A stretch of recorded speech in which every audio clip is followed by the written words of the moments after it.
জ্বালানি নিয়ে চলমান সংকটের মাঝেই বাড়তি দামে কিনতে হচ্ছে তেল।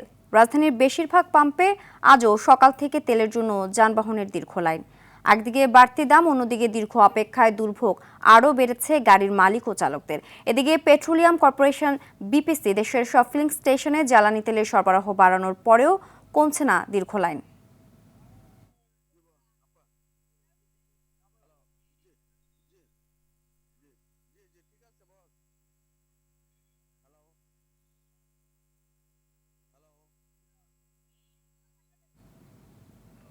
দর্শক, এই মুহূর্তে বিজয় সরণি থেকে সরাসরি যোগ দিচ্ছেন সহকর্মী আব্দুর রহিম। রহিম, পাম্পগুলোতে সরবরাহ বাড়ানোর পরেও কেন কমছে না গাড়ির লাইন? পাম্প মালিকরা কি বলছেন জানাবেন?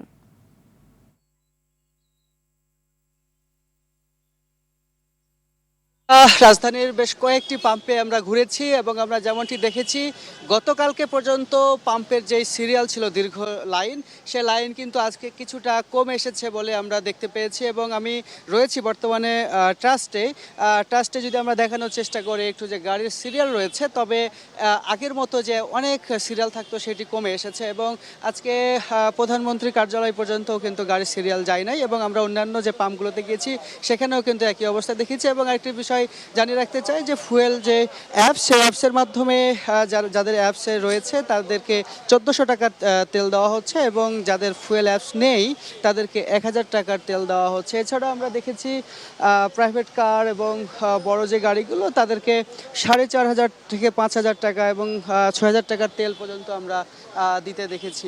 এছাড়াও কিন্তু আমরা যাত্রীদের সাথে কথা বলেছি যারা তেল নিতে আসছেন, ড্রাইভার এবং মালিক, তারা যেমনটি বলছেন যে তারা কিন্তু আজকে ইচ্ছা মতো তেল পাচ্ছেন, তাদের চাহিদা মতো তেল পাচ্ছেন এবং গতকাল থেকে সেটি দেওয়া শুরু হয়েছে।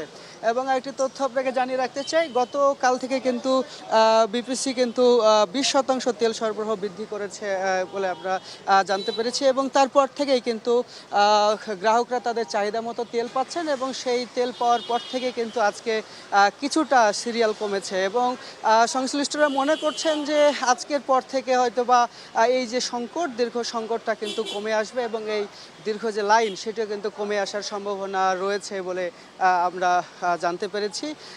আমরা দেখতে পাচ্ছি যে এখন পর্যন্ত ট্রাস্টে যদি দেখি যে প্রাইভেট কারের যে সিরিয়াল সেটি কিন্তু অনেকাংশেই কমে এসেছে।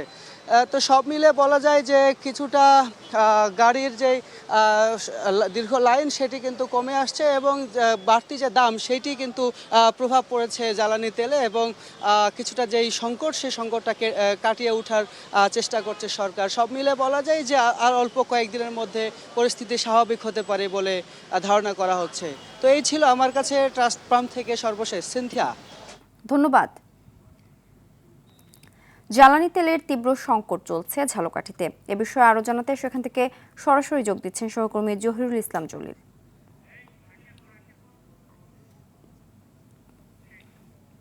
জলিল, জ্বালানি তেলের সংকটের বিষয়ে আমাদেরকে বিস্তারিত জানাবেন।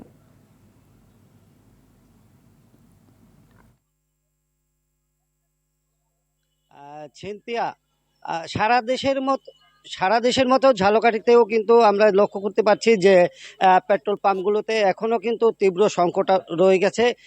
ডিজেল, মোবিল এবং যে পেট্রোলের যে বিষয়টি চাহিদা ছিল, সেই চাহিদা অনুযায়ী কিন্তু গ্রাহকরা এখনো পাচ্ছে না। ঝালকাঠি জেলার 6টি পেট্রোল পাম্প রয়েছে, তবে এই 6টি পেট্রোল পাম্পের কিন্তু অধিকাংশ পেট্রোল পাম্পেই দেখা গিয়েছে যে দীর্ঘ লাইন রয়েছে গাড়ি চালকরা আমাদেরকে জানিয়েছেন যে গন্তব্যে যেতে হলে যে পরিমাণ তৈলের প্রয়োজন আছে সেই পরিমাণ তৈল কিন্তু পাচ্ছে না, যার ফলে একটি গাড়ি নিয়ে একাধিক পাম্পে তাদের ধর্ণা দিতে হচ্ছে তৈলের জন্য।